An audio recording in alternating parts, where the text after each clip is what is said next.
Assalamualaikum warahmatullahi wabarakatuh. Ikuti dan kunjungi channel YouTube Maulizul Akbar NAD. Subscribe, like, share, komen.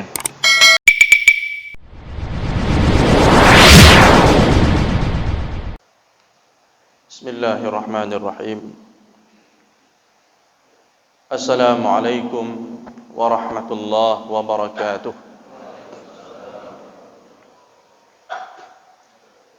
Alhamdulillah alladzi bi ni'matihi tatimmus shalihat. Ashhadu an la ilaha illallah wahdahu la syarika lah. Wa ashhadu anna sayyidana Muhammadan abduhu wa rasuluh wa safiyuhu min khirati khalqihi wa khaliluh. Allahumma salli wa sallim ala nabiyyina Muhammad wa ala alihi wa sahbihi wa man ihtada bihadihi wastanna bisunnatihi ila yaumiddin, amma ba'd.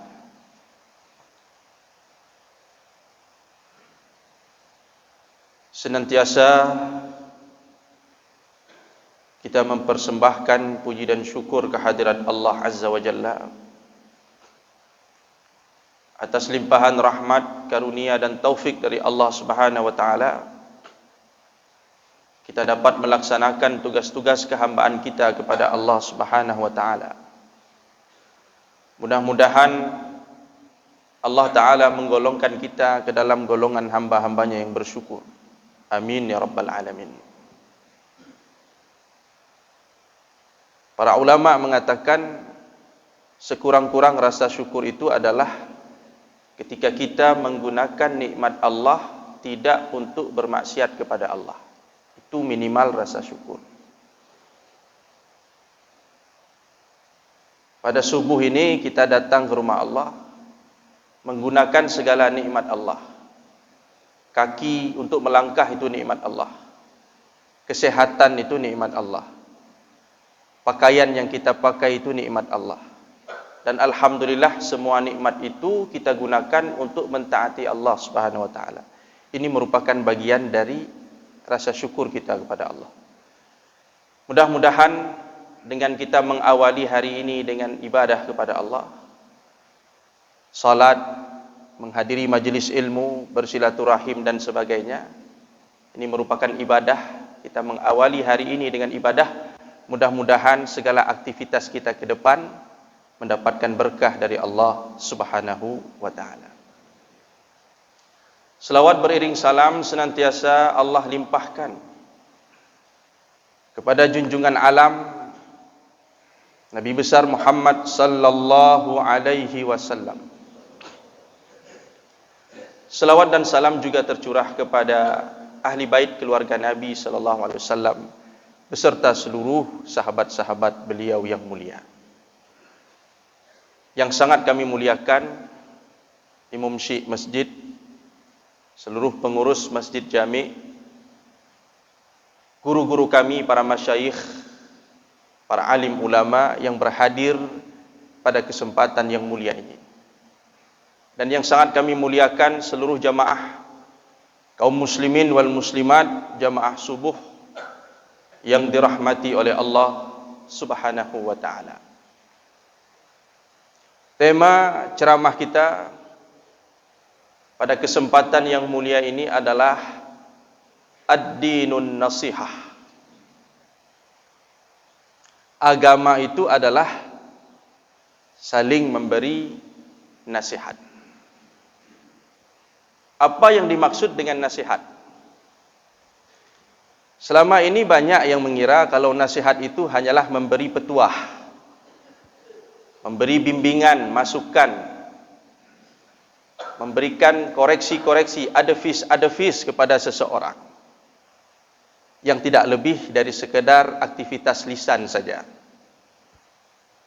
Ketika anak kita berbuat salah, anak itu kita panggil, kita berikan nasihat. Ketika ada seorang murid yang nakal umpamanya, yang punya masalah, dipanggil, diberikan bimbingan dan konseling. Jadi selama ini nasihat itu kita pahami sebagai aktivitas yang seperti itu. Tidak ada salahnya, itu benar, itu bagian dari nasihat. Tapi dalam terminologi agama kita, sebagaimana yang telah dijelaskan oleh para ulama Islam, nasihat itu jauh lebih luas dari sekedar memberi petuah, memberikan bimbingan, memberikan koreksian, memberikan advice kepada seseorang. Nasihat dalam agama kita itu mencakup semua pintu-pintu kebaikan. Tidak hanya berkaitan dengan ucapan saja, tapi perbuatan yang tulus yang kita lakukan dengan cara yang terbaik itu adalah nasihat.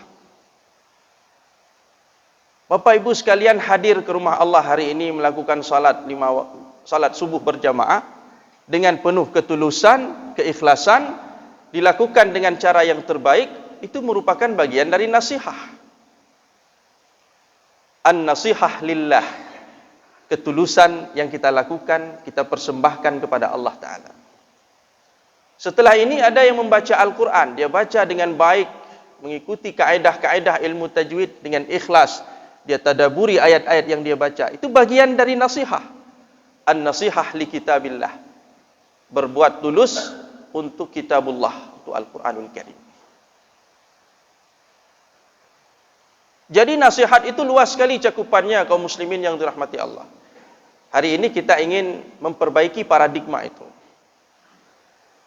Supaya kita tidak terjebak dengan istilah yang sudah populer di masyarakat. Kadang-kadang istilah yang populer di masyarakat belum tentu benar secara terminologi agama. Maka dalam kesempatan ini kita coba mengoreksi. An-nasihah itu mencakup segala kebaikan. Makanya ada hadis Nabi yang akan kita bacakan nanti, dan hadis ini akan kita tadaburi sama-sama. Mudah-mudahan menjadi panduan kita dalam kehidupan ini. Hadis ad-dinun nasihah. Hadis tersebut kaum muslimin yang dirahmati Allah Subhanahu wa taala dicantumkan oleh Al-Imam Nawawi dalam kitab Al-Arba'in An-Nawawiyah. Kitab yang sering kita baca, yang sering kita kaji. 40 hadis lebih kurang atau 42 hadis yang dihimpun oleh Al-Imam Nawawi dalam kitabnya Al-Arba'in An-Nawawiyah. Yang kata para ulama, kitab itu menghimpun hadis-hadis yang jawami'ul kalim. Hadis-hadis yang redaksinya singkat tapi memiliki muatan isi yang begitu luas. Salah satunya adalah hadis ad-dinun nasihah. Karena kata nasihat itu sendiri mengandung makna yang sangat luas. Tidak hanya ucapan tapi perbuatan. Tidak hanya perbuatan tapi niat, ketulusan di dalam hati. Itu bagian dari an-nasihah. Hadirin yang dirahmati Allah Subhanahu wa taala, setiap kita menyukai yang namanya ketulusan, kemurnian, keaslian. Itu fitrah kita sebagai manusia. Tidak ada satupun manusia yang suka kepada kepalsuan. Walaupun orang-orang yang suka mencurangi orang lain, ketika dia diperlakukan oleh orang lain, dia ingin orang lain memperlakukannya dengan tulus. Seorang pengkhianat, dia mengkhianati orang lain, tapi di sisi yang lain dia tidak pernah ingin dikhianati oleh siapapun. Setiap kita menginginkan ketulusan, kemurnian, keaslian. Itulah inti dari nasihat itu. Jadi kata para ulama, nasihat itu adalah taqdimul hazzi lil mansuhilah. Itu lebih kurang redaksinya singkat. Para ulama kita memberikan definisi. Nasihat itu adalah mempersembahkan sesuatu yang terbaik, sesuatu yang murni, sesuatu yang asli, yang tidak bercampur dengan kepentingan apapun kepada seseorang. Terserah orang itu siapa. Nanti akan dijelaskan di dalam hadis Nabi Sallallahu Alaihi Wasallam. Kalau kita ingin mengenal nasihat itu seperti apa, marilah kita pelajari bagaimana ketulusan seorang Nabi kepada umatnya. Bagaimana tulusnya Rasulullah kepada kita Sallallahu Alaihi Wasallam. Setiap ada pintu-pintu kebaikan, pasti Nabi menjelaskannya. Nabi tidak ingin kita ketinggalan untuk melakukan satu kebaikan sekecil apapun. Tidak ada satupun pintu-pintu keburukan kecuali Nabi Sallallahu Alaihi Wasallam memperingatkannya, supaya umatnya jangan terjebak dalam keburukan dan kejahatan itu. Kalau kita ingin belajar ketulusan, belajarlah bagaimana Nabi Sallallahu Alaihi Wasallam tulus terhadap umatnya. Kalau kita ingin belajar ketulusan, belajarlah bagaimana orang tua tulus kepada anaknya. Tidak pernah kita melihat orang tua itu iri kepada anaknya karena anaknya lebih pintar. Justru orang tua itu bahagia, senang melihat anaknya pintar, melihat anaknya sukses. Orang tua mungkin tidak tamat SD, tapi dia bahagia ketika anaknya mendapat gelar S3, menjadi profesor dan sebagainya. Tulus sekali orang tua itu kepada anak. Belajarlah dari sana. Hadirin yang dirahmati Allah Subhanahu wa taala, dalam sebuah hadis Nabi sallallahu alaihi wasallam, hadis sahih yang diriwayatkan oleh Al-Imam Muslim rahimahullah dengan sanadnya dari Tamim Ad-Dari, sahabat Nabi sallallahu alaihi wasallam. Nabi sallallahu alaihi wasallam bersabda, "Ad-dinun nasihah." Agama itu pada hakikatnya adalah nasihah. Ad-dinu an-nasihah. Agama itu semata-mata an-nasihah. Ketulusan. Maka tidak ada agama yang baik kecuali dengan ketulusan. Ketulusan apa? Ketulusan yang kita persembahkan dalam hidup ini. Ketika Nabi SAW mengatakan ad-dinun nasihah, para sahabat tidak membiarkan begitu saja.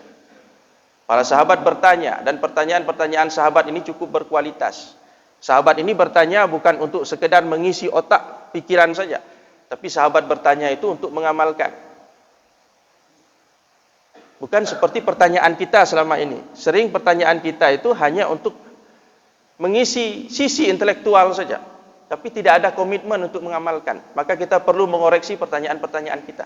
Untuk apa kita bertanya itu? Ada tidak kemauan tekad untuk mengamalkan? Sahabat bertanya untuk mengamalkan.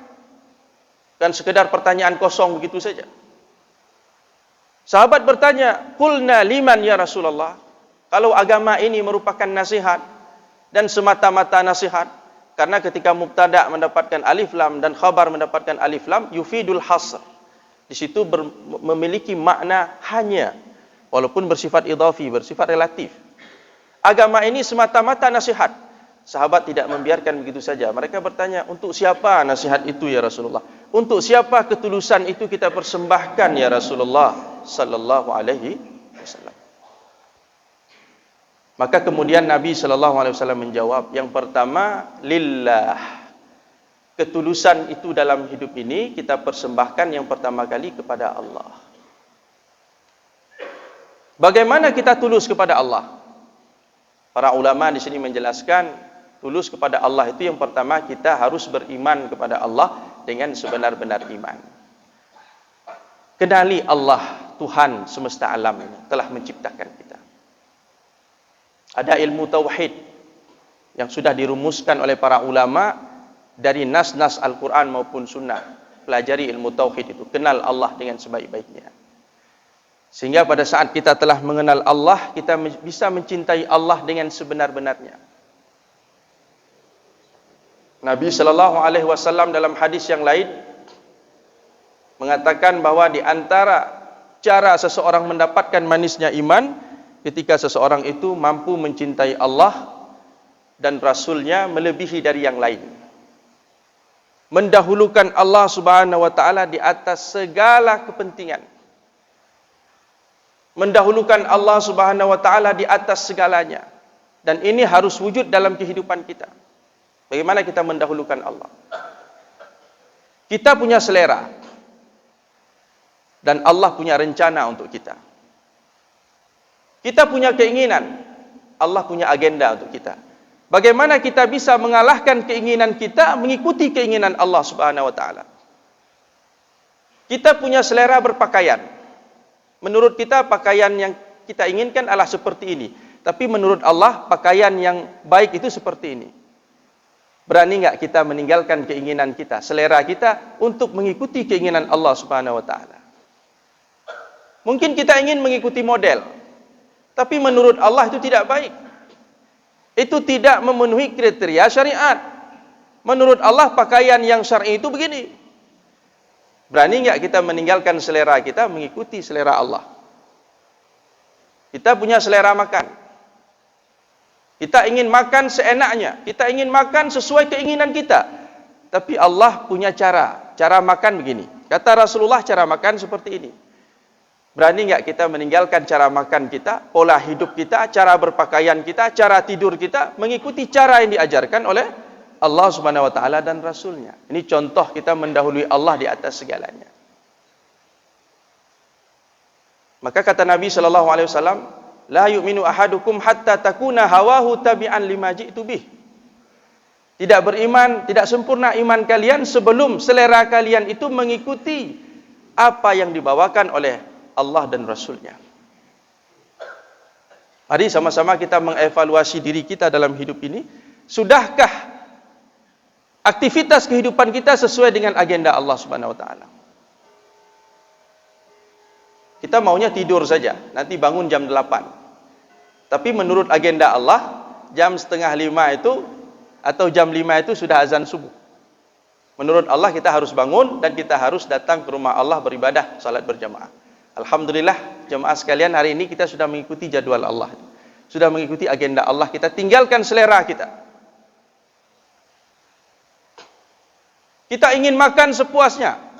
Sepanjang tahun kita ingin makan apa saja. Tapi tiba-tiba pemerintah mengumumkan besok 1 Ramadan umpamanya.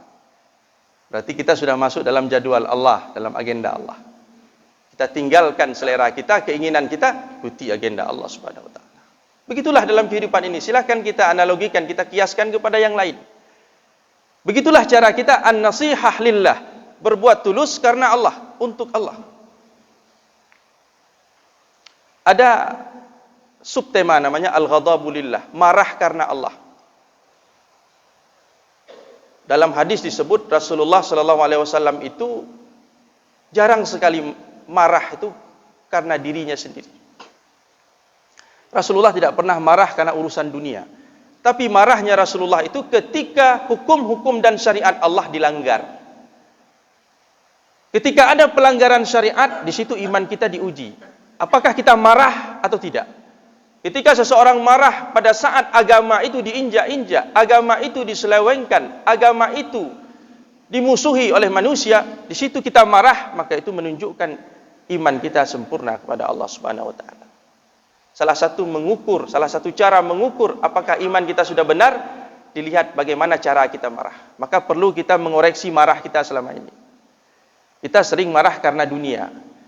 Kita jarang marah ketika melihat orang melanggar perintah Allah. Tidak pernah muncul rasa marah ketika orang tidak sholat umpamanya. Kita seakan tidak peduli dan tidak pernah terusik ketika kita melihat ada orang yang sedang berjudi. Kita tidak marah ketika anak kita malas mengaji, malas sholat. Tapi justru kemarahan kita sering untuk hal-hal yang bersifat duniawi. Maka mulai hari ini kita perlu mengoreksi kemana kemarahan kita itu kita salurkan. Rasulullah hanya marah ketika hukum Allah dilanggar, ketika syariat Allah dilanggar. Ini merupakan bagian dari an-nasihah lillah. Nasihat ketulusan hanya kepada Allah Subhanahu wa taala. Kemudian hadirin yang dirahmati Allah, yang kedua, nasihat itu untuk siapa kata sahabat? Kata Nabi, li kitabih. Nasihat itu untuk kitabullah, untuk Al-Quranul Karim. Kita persembahkan yang terbaik ketulusan kita itu kepada siapa? Kepada kitabullah, untuk kitab Allah.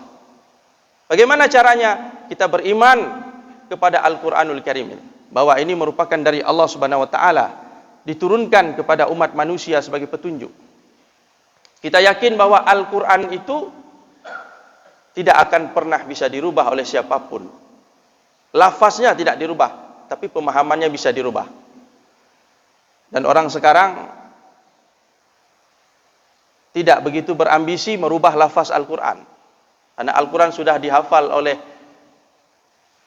kaum muslimin jutaan seluruh dunia. Sedikit saja ada perubahan, satu huruf saja berubah, semua orang tahu. Bahkan kadang-kadang yang tahu itu anak kecil yang sedang menghafal Quran. Satu alif saja tertinggal, besok pengumuman. Majelis Ulama Indonesia mengumumkan, MPU mengumumkan bahwa Quran cetakan ini, edisi ini jangan dipakai. Kenapa? Ada satu alif yang hilang. Tidak bisa dirubah redaksinya. Tapi kalau pemahamannya bisa, Pak. Kalau pemahamannya bisa. Allah mengharamkan babi, itu bisa mereka bilang itu babi diharamkan karena kondisi sosial ekonomi pada waktu itu tidak mendukung babi itu dihalalkan. Tapi kondisi sekarang, babi itu sudah bisa dihalalkan. Pemahamannya bisa digunakan, bisa dirubah-rubah dengan metode-metode yang berbagai macam, hermeneutika dan sebagainya. Oleh kaum-kaum liberal, pluralis dan sebagainya. Bisa dirubah pemahaman. Tapi redaksi Al-Quran tidak bisa dirubah. Inna nahnu nazzalna dzikra wa inna lahu lahafidun. Imam Al-Baihaqi dalam kitab Dalailun Nubuwah meriwayatkan satu riwayat dari Yahya ibn al-Aqsam. Suatu hari Yahya ini mengajak seorang Yahudi masuk Islam. Dia berdakwah kepada seorang Yahudi untuk masuk Islam. Tapi Yahudi ini tidak mau masuk Islam. Setahun kemudian dia datang kepada Yahya ibn al-Aqsam menyatakan diri sebagai Muslim. Kalau begitu saya masuk Islam. Sudah tahu, 1 tahun didakwah tidak masuk Islam, akhirnya datang masuk Islam. Yahya bertanya, kenapa dulu tidak masuk Islam tahun lalu? Sudah saya ajak masuk Islam, tidak mau. Kenapa? Karena saya ingin meneliti agama ini, agama Islam ini. Dia katakan, saya mengambil naskah dari Taurat. Kemudian saya rubah-rubah isinya. Saya tambah, saya kurangi, saya ganti dengan redaksi yang lain. Kemudian naskah Taurat itu saya berikan kepada orang-orang Yahudi, pemuka-pemuka Yahudi. Mereka membeli naskah itu, membacanya dan mengamalkannya. Padahal isinya sudah dirubah-rubah. Tidak tahu ataupun tidak mau tahu. Kemudian saya mengambil naskah dari Injil. Saya rubah-rubah, saya tambah, saya kurangi, saya ganti redaksinya. Kemudian saya berikan naskah itu kepada orang-orang Nasrani, mereka mengambilnya, membacanya dan mengamalkannya. Saya ketahui ternyata mereka tidak teliti dengan kitab suci mereka. Mudah sekali dirubah, mudah sekali diselewengkan. Dan tidak ada ghirah untuk mempertahankannya. Kemudian yang ketiga, saya mengambil naskah Al-Quran. Saya ganti-ganti pada posisi-posisi yang sulit untuk diketahui oleh seseorang. Kalau ayat itu sudah diganti, atau hurufnya sudah diganti, atau katanya sudah diganti. Kemudian saya memberikan naskah Al-Quran yang sudah saya rubah itu, saya berikan kepada juru tulis, warraq, juru tulis, untuk digandakan naskah itu. Ketika sang warraq ini membaca naskah tersebut, sang warraq tadi mengambil Quran tadi, naskah tadi, dan melemparnya ke wajah saya. Dia katakan, naskah kamu ini sudah ada pemalsuan di dalamnya. Ini bukan Quran yang asli, ini Quran yang sudah dipalsukan. Pada saat itu Yahudi tadi mengatakan, di sini aku mengetahui ternyata agama ini dijaga oleh Allah. Islam ini agama yang dijaga oleh Allah dan tidak ada penyelewengan di dalamnya. Akhirnya dia memutuskan diri untuk masuk Islam. Dia datang kepada Yahya ibn al-Aqsam dan menyatakan diri sebagai Muslim. Yakin bahwa Quran ini adalah mahfuzun min indillah. Terjaga di sisi Allah, tidak akan ada pernah perubahan. Maka atas dasar keyakinan itulah kita kemudian memperbaiki interaksi kita dengan Al-Quran, membacanya, mentadaburinya, mengamalkannya, mengajarkannya, mempelajarinya. Itu interaksi kita dengan Al-Quran. Dan satu lagi, keyakinan kita terhadap Al-Quran ini bukan sekedar Al-Quran ini terjaga lafadznya, tapi Al-Quran ini relevan sepanjang zaman dan sepanjang masa. Al-Quran ini tetap menjadi petunjuk bagi kita dari sejak Nabi Muhammad SAW sampai akhir zaman. Itu salah satu bentuk keyakinan kita terhadap kitabullah. Nasihat kita kepada kitabullah. Kemudian yang ketiga, lirasulih. Nasihat kita untuk Rasul Allah, untuk Nabi Muhammad SAW. Beriman kepada Nabi Muhammad SAW, mencintai Nabi Muhammad SAW, memperjuangkan syariat dan ajarannya, mempertahankan sunnah-sunnahnya, pelajari sunnah-sunnah Nabi SAW dalam kehidupan kita. Banyak aktivitas kita dari bangun tidur sampai tidur lagi, pelajari sunnah Nabi di dalam itu. Sehingga kata Imam Ahmad, kalau bisa, kalian jangan menyisir rambut kecuali kalian mengetahui bagaimana cara Nabi menyisir rambut. Sampai masalah sisir rambut pun coba tengok sunnah Nabi ada nggak tentang menyisir rambut. Sisir rambut kalian seperti Nabi menyisir rambut. Itu cara kita memuliakan Rasulullah SAW. Bukan sekedar berselawat, tapi bagaimana komitmen kita terhadap ajaran Rasulullah, terhadap akhlak Rasulullah, terhadap perilaku Rasulullah SAW dalam segala sisi kehidupan. Ini contoh an-nasihah li rasulih. Nasihat untuk Rasul Allah Subhanahu wa taala. Kita membela sunnah-sunnah Nabi. Al-Imam Syafi'i rahimahullah dikenal dengan gelar Nasirus Sunnah, penolong sunnah, pembela sunnah. Sehingga ulama-ulama Syafi'iyah dari generasi ke generasi itu semuanya berkiprah dalam rangka memberikan khidmah kepada sunnah Nabi sallallahu alaihi wasallam. Imam Ibnu Salah, Imam Khatib Al-Baghdadi, Imam Ibnu Hajar Al-Asqalani, Imam As-Sakhawi, Imam As-Suyuti, Imam Ibnu Hajar Al-Haytami, semuanya itu adalah Syafi'iyah, ulama-ulama Syafi'iyah yang punya peran besar, kontribusi yang sangat besar terhadap sunnah Nabi sallallahu alaihi wasallam. Itu bagian dari nasihat mereka kepada rasulnya, pada Nabi sallallahu alaihi wasallam. Berikutnya, nasihat itu adalah kepada a'immatil muslimin, pemimpin-pemimpin kaum muslimin. Pemimpin di sini ada dua. Ada umara dan ada ulama. Jadi kalau disebut pemimpin bukan umara saja, ulama juga. Berikan ketulusan kita kepada mereka. Kalau pemerintah salah, dinasihati. Jangan didiamkan. Dinasihati dengan cara yang hikmah. Sudah ada aturan-aturannya dalam agama kita. Cegah kemungkaran itu bukan dengan kemungkaran. Mencegah kemungkaran bukan dengan sesuatu yang dapat menimbulkan mafsadah, kerusakan yang lebih besar. Ada caranya, etikanya sudah dijelaskan oleh para ulama kita. Ulama juga tidak maksum. Ulama itu pewaris Nabi, kita harus muliakan. Tidak mungkin kita memahami Quran dan Sunnah kecuali melalui jalur para ulama. Muliakan mereka. Ada kesalahan-kesalahan 1-2 dalam fatwa mereka, maafkan. Ada ahli ilmu lain yang mengkritik. Biasa itu. Kritik-mengkritik dalam masalah ilmu itu biasa.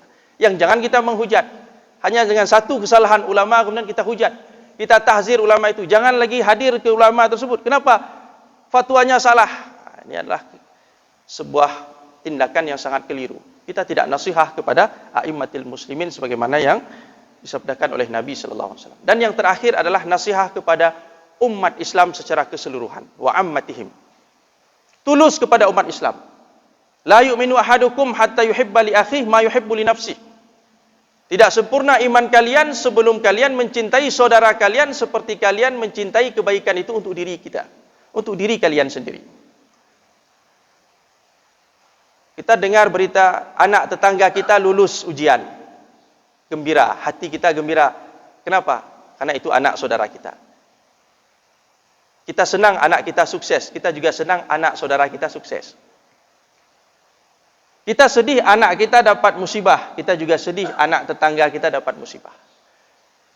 Kita berada di luar rumah, kita lihat di halaman rumah anak tetangga sedang manjat pohon, sedang bermain dengan permainan yang berbahaya. Kita larang, jangan nak, jangan main seperti itu, berbahaya.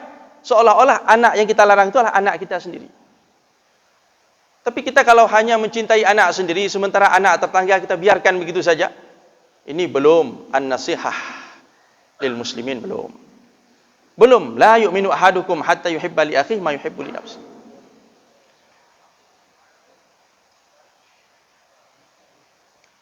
Jarir Ibnu Abdullah Al-Bajali pernah berbaiat, berjanji di hadapan Nabi sallallahu alaihi wasallam untuk bersikap tulus kepada kaum muslimin. Suatu hari Jarir membeli seekor kuda. Harga kudanya 300 dirham. Ini riwayat Imam At-Tabrani. Setelah dia memberi kuda dan akadnya sudah selesai, dia mencoba kuda itu. Ternyata kualitas kuda luar biasa. Dia kembali kepada pemilik kuda, dia katakan, "Tuan, kita sudah transaksi jual beli kita sudah selesai. Harga kuda 300 dirham. Tapi setelah saya lihat, kualitas kuda ini enggak cocok 300 dirham." Kata Jarir, "Kuda ini seharusnya 400 dirham. Mau enggak kita buat akad baru? Saya membeli dari Anda 400 dirham." Kata pemilik kuda tadi, "Ya, alhamdulillah." Siapa yang tidak senang? Jarir senang mendapatkan kuda yang bagus, tapi dia juga senang saudaranya mendapatkan harga yang pantas. Setelah terjadi akad 400 dirham, dia coba lagi kuda itu, ternyata kualitasnya luar biasa. Dia kembali lagi kepada pemilik kuda, dia katakan, "Tuan, kuda ini tak cocok harga 400 dirham. Jadi berapa? Ini cocoknya di pasaran harganya 800 dirham. Saya mau menambah 400 dirham lagi." Tengok Jarir Ibni Abdullah. Bagaimana dia tulus kepada saudaranya.